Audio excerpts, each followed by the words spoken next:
आपल्या सगळ्यांना योगेश पाटीलचा नमस्कार. आपल्या सगळ्यांचं स्वागत आहे श्रीमंत स्टुडिओमध्ये.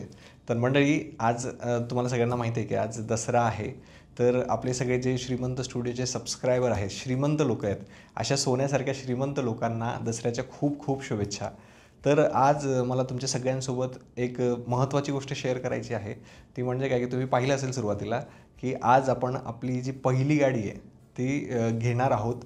तर त्याच्या आधी मला तुम्हाला एक स्टोरी तुमच्या सगळ्यांसोबत शेअर करायची आहे. तर आयुष्यामध्ये स्वतःची गाडी घेणं हे माझ्यासाठी एक खूप मोठं चॅलेंज पण होतं आणि माझं स्वतःचं खूप मोठं स्वप्न पण होतं. तर ते स्वप्नाची रिअल स्टोरी आज मी तुमच्या सगळ्यांसोबत शेअर करणार आहे. तर 2-3 वर्ष आधी माझं एक मित्राचं लग्न होतं, पंकज त्याचं नाव आहे. त्याच्या जालन्याला लग्न होतं. तर तिथून येत असताना जालना जिल्ह्यामध्ये राजूर या ठिकाणी गणपतीचं खूप मोठं मंदिर आहे. त्या मंदिरामध्ये मी एकदा दर्शनासाठी गेलो होतो. तर त्यावेळेस तिथे लोकांनी सांगितलं होतं की या भागामध्ये कोणी जरी स्वतःची गाडी घेतली फोर व्हीलर, तर सगळ्यात आधी दर्शनासाठी या गणपतीच्या दर्शनासाठी येत असतो. तर त्यावेळेस मी असं ठरवलं होतं की ज्यावेळेस मी स्वतःची पहिली गाडी घेईल त्यावेळेस मी स्वतः ती गाडी घेऊन सगळ्यात पहिल्यांदा राजूरच्या गणपतीच्या दर्शनाला येईल. मग तिथून माझ्या मनात ती इच्छा निर्माण झाली की आपल्याला स्वतःची फोर व्हीलर घ्यायची आहे. आणि 2-3 वर्षाआधी मी एकदा स्वतःचा प्रयत्न पण केला होता फोर व्हीलर घ्यायचा. पण काय झालं की काही कारणास्तव तो जो प्रयत्न होता तो थोडासा अनसक्सेसफुल झाला. त्याच्यामुळं माझ्या मनात एक खेद होता की यार आपलं स्वप्न जे आहे ते तुटलं आहे.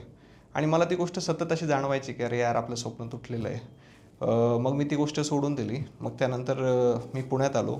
2 वर्ष झाले मी कंटिन्यू पॉडकास्ट करतो आहे, श्रीमंत स्टुडिओवरती काम करतो आहे. आणि काय झालं की आता नुकताच जे गणपती झाले होते तर त्या गणपतीला मला पुण्यामध्ये 2 वर्ष कंप्लीट झाले. ओके. तर त्यावेळेस थोडंसं एका साईडला 2 लाख सबस्क्रायबर कंप्लीट झालेले होते, पण दुसऱ्या साईडला थोडंसं निगेटिव्ह वातावरण आजूबाजूला होतं. तर त्यामध्ये अशी कंडिशन झाली होती की मी तुम्हाला ते आधीच्या ब्लॉगमध्ये पण सांगितलं आहे की मी चॅनल बंद करणार होतो. पण मग त्याच्यानंतर स्वतःला थोडंसं सावरलं आणि म्हटलं की आता आपण दुप्पट ताकदीनिशी परत तयारी करूयात.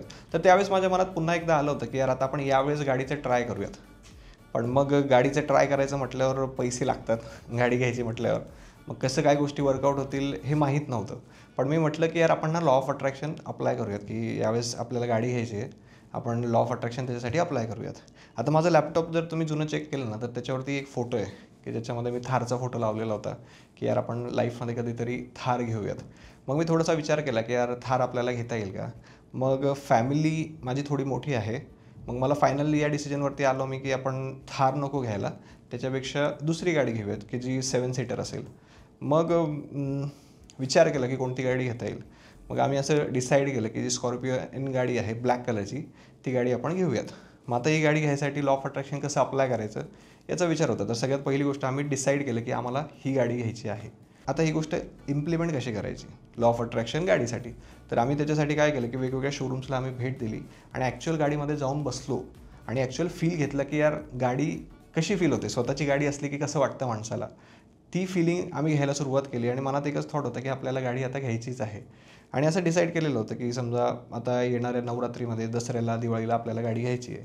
फक्त याच्यामध्ये काय झालं ना की मग आता पैसे कुठून येतील, बरोबर आहे ना. मग त्याच्यासाठी मी असं ठरवलं की सपोज या अमाऊंटची जर ही गाडी आहे तर त्याच्यातले समजा 80% 70% लोन होईल, बाकीची अमाऊंट आपण स्वतः मॅनेज करू आणि मग गाडी घेऊयात. पण मग याने काय व्हायला लागलं ना की मला थोडंसं प्रेशर यायला लागलं की यार हे पैसे कुठून मॅनेज होतील आणि जास्त टेन्शन यायला लागलं. म्हणजे ते गाडी घेणं राहिलं साईडला, पण याच्यामुळे टेन्शनच जास्त यायला लागलं की यार आपल्याला गाडी घ्यायची आहे पण गोष्टी मॅनेज नाही होते. मग मी थोडंसं शांतता घेतली आणि परत थोडासा नीट विचार केला की याला आपण आणखी बेटर वेनी काय करू शकतो. मग मी काय केलं की मी परत एकदा एक नवीन अफर्मेशन लिहिलं की I am feeling very happy and grateful now because on this upcoming Dussehra I am buying my all new Scorpio and black model. Number पण लिहिला मी आणि त्याच्या पुढे एक सेंटेन्स ॲड केलं की जे काही पैसे आहेत ते सगळे एफर्टलेसली मॅनेज झालेले आहेत. त्यांनी काय झालं की माझ्या डोक्याचा जो काही ताण होता तो ऑटोमॅटिकली रिलीज झाला की बाबा आता पैशाचं काही टेन्शन नाही. जे काही पैसे आहेत ते ऑटोमॅटिकली चांगल्या पद्धतीने मॅनेज झालेले आहेत आणि मी या दसऱ्याला माझी जी गाडी आहे ती घेतलेली आहे आणि आज मी खूप हॅपी आहे. आणि हे मी कंटिन्युअसली लिहायला लागलो आणि यांनी झालं काय ना की माझ्या मूडमध्ये पण थोडासा चेंज झाला. ऑटोमॅटिकली आजूबाजूला अशा काही अपॉर्च्युनिटीज तयार झाल्या की ज्यातून पैसे पण मॅनेज झाले आणि आज शेवटी तो दसऱ्याचा दिवस आलेला आहे की त्या दिवशी आपण आपली स्वतःची जी गाडी आहे ती आता घ्यायला चाललो आहे. तर मंडळी आता आपण थोडंसं घरच्यांची रिॲक्शन जाणून घेऊया की त्यांना आज कसं वाटतंय. तर मम्मी, आज आपण गाडी घ्यायला चाललोय, काय वाटतंय तुला, कसं वाटतंय? खूप आनंद होतोय. हो का, हां. विचार केला होता का इतक्या विचार लवकर घेऊ? विचार केला होता की घेशील तू, पण इतक्या लवकर भेटेल बा, हा विचार नव्हता केला. बरं बरं, अजून तुला माहिती नाही की कुठली गाडी, इथं गेल्यावर पाहू आपण आता. हो हो, चालेल. पप्पा, तुम्हाला कसं वाटतंय? एकदम आनंदाचा दिवस निघाला आणि असं काय आम्हाला कल्पनाही नव्हती की बा आपल्याला आज गाडी घ्यायची आहे. तू एकाएकी सांगितल्यानंतर आम्हाला एकदम आनंद झाला की बा पहा किती कष्ट करतो, कष्टाचं फळ मिळालं आहे आणि तू असाच कष्ट करत राहा, हे आमचं तुम्हाला आशीर्वाद आहे. आमचा आशीर्वाद आहे. बरं बरं, चालेल, थँक्यू. येस, तर हा माझा भाऊ आहे लहान. हॅलो. गौरव नाव याचं. तुला कसं वाटतंय आज? खूप छान वाटतं ॲक्च्युली. दादाने खूप मेहनत घेतली आहे आणि शब्दच नाही आमच्याकडे खरं म्हटलं तर. सो कॉंग्रॅच्युलेशन्स दादा. Same to. येस. येस, तर आता आपण डायरेक्टली शोरूमला जाऊयात आणि तिथं बघूयात की आपली कुठली गाडी आहे.